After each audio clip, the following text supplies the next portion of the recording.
Alright, now that we know what JavaScript actually is, let's now learn how to write code in a special JavaScript file and then how to run the code in the browser. Now, to get started with this section and with the course, you need to start by downloading the course starter files from this GitHub repository. And the link to this code repository is in the first text file right in the first section. So the URL of this repository is going to be this one, but without the 2 here. Okay. Also here, there's probably not going to be this 2, and the repository will also have a lot more code by the time you're watching this video. So this repository will contain the starter files and the final code for each of the sections in this course. For example, in the current section, which is the fundamentals part 1, we will have the starter files here, which is just this file, and we also have a folder with the final files. So in case something in your code is not working as expected, you can always compare your file with this final code that I have added here in each section folder. Okay, so in this case, that would be script.js. So that's important to notice that in each folder, you always have the starter files from which we will start building the code in a section. And then if something is wrong, you can compare your version with the one that's in the final files. Now, by the time you're watching this video, GitHub, which is the site where I'm hosting this code repository, might look a little bit different. But what matters is that you're probably looking for a green button like this one to download all the code at once. So just click here, and then we can simply download this zip, which will then download all of this code here. So all of these files. All right. So I downloaded that. I have it here in my download folder. And so this is exactly the code that we had on GitHub. Okay. So let me drag this one to my desktop now to get started with this section. And then in there, I will actually delete the final code and put this index.html, so this starter code, here in this folder. Okay, because, well, I'm building this myself, so I don't need the starter and the final folders. But for you, it's perfectly fine to start writing the code in the starter folder. Anyway, let's now come back to VS Code here. So I'm opening up a new window.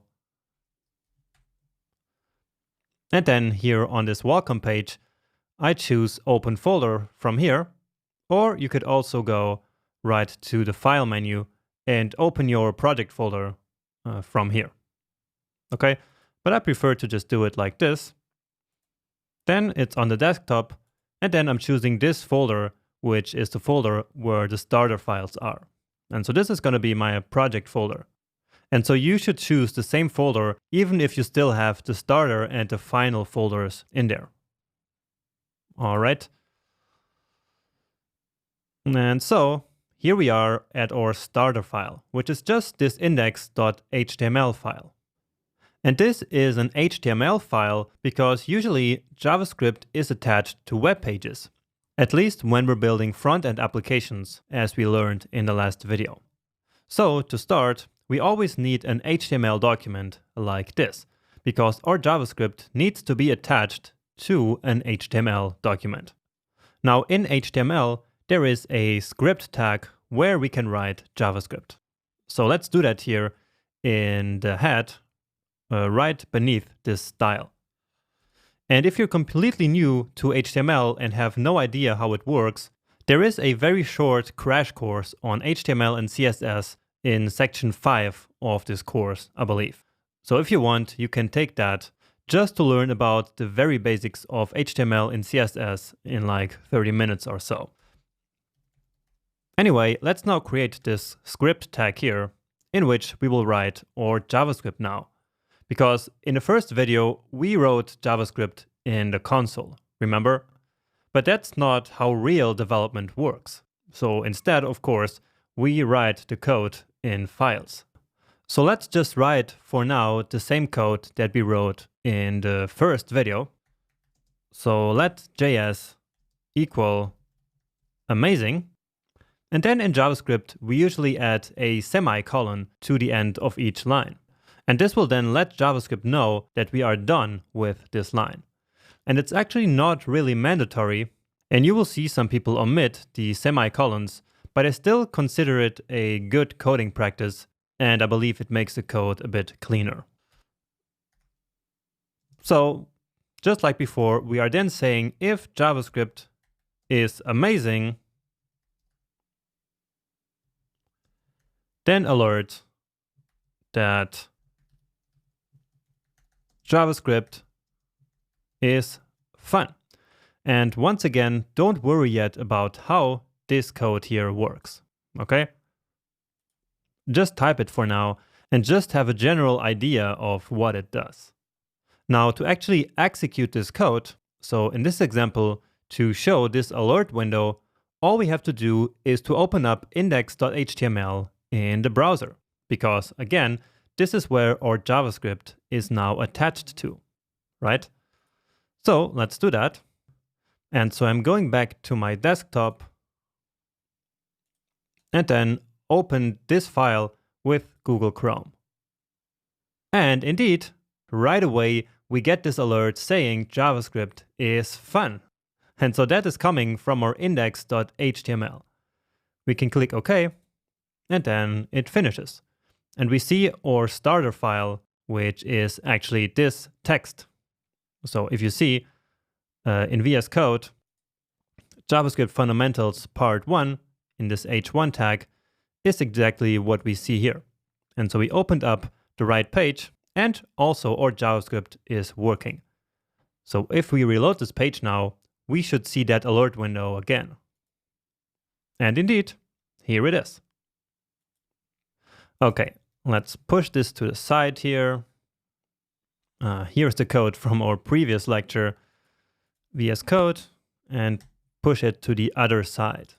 Okay, we can then get rid of this sidebar here that we don't need by hitting Command or Control B, or by clicking this file icon. And with this, we have enough space to see the editor and the browser here on the other side. So let me show you something very important now, which is how to see results from our code back in the browser. So let's take this math operations that we did in the previous lecture. So that was 40 plus 8 plus 23 minus 10. Let's give it a save. And you see that JavaScript actually automatically formatted this code. And I will show you later how you can set that up for yourself. Anyway, if we now reload this page here, where do you think this result will appear? So clearly it's not in this alert, and it's also nowhere on this page, because we didn't tell JavaScript to put it on the page. So let's open up the inspector here, and I will do inspect, and then the console, and then again increase the text, command plus, plus, and plus again. And you see that the result is also not in the console. So why is that? Why is this result not in the console like it was before? Well, it's because the console is just an environment that was built to execute small pieces of code and then show results immediately. So just like we did in the previous lecture. But it doesn't show results of our operations in code by default. Now, if we still want to display results, for example, from a calculation like this here in the console, we need to tell JavaScript to explicitly output that result to the console. And we can do that using a special function called console.log. Okay? And then if we take this code here and copy and paste it, and then save it, and then reload, then we need to click OK so that JavaScript can move on to the next line. And then we actually get the result printed to the console here. And it actually says that it's coming from index.html at line 31. And so that's exactly the line where we did do this computation. Okay, but let's recap here, because I know that this is confusing for many beginners. So in the last lecture, we were already in the console, and so then there was no need for using console.log. We also needed no script tag when we were in the console, right? But now we are actually in a script and no longer in the console. And so now we need to explicitly say console.log whenever we want to access the developer console like we did here. Okay? So basically, this is like building a bridge between our script here and the developer console on the other side that lives in the browser. And now to finish this lecture, let's actually take this JavaScript code out of the HTML file and put it into its own separate JavaScript file. So what we have right now, this script here, is called an inline script. And the only advantage of an inline script is that we don't have to load another file. But on the other hand, it's pretty bad for separating the website content from the JavaScript logic. And so usually we use external JavaScript files, as I just mentioned. Okay, so let's come back to the sidebar here and create a new file, which I'm going to call script.js. And that's a pretty standard name for a JavaScript script. Okay, so let's take that back. Come here, copy this code, and paste it here. And then once more, VS Code actually formatted the code here nicely. If it didn't on your computer, then just do that manually, and I will show you later how to set that up. Okay, and now we can get rid of this script here. Great, now we have a better separation of concerns between presentation and logic, and this also makes it easier to maintain code in the long run. All there is to do now is to link this JavaScript file to the HTML file, because right now our HTML has no way of knowing where the code is actually located. So if we execute this code by reloading the browser, now nothing will happen. Again, because this HTML file right now does not know where to find the JavaScript code. So let's do that connection, and we usually do that at the end of the body tag, okay? And actually we will use script again. All right, but now this time we're not gonna put any code inside this script element, but instead we are gonna specify the source attribute. So here, all we need to do is to then specify the name of the script and the location. Now in this case, this script, so this script.js file is in the same folder as index.html. So all we have to do here is to just write the file name like this. We don't have to specify the entire path to the file.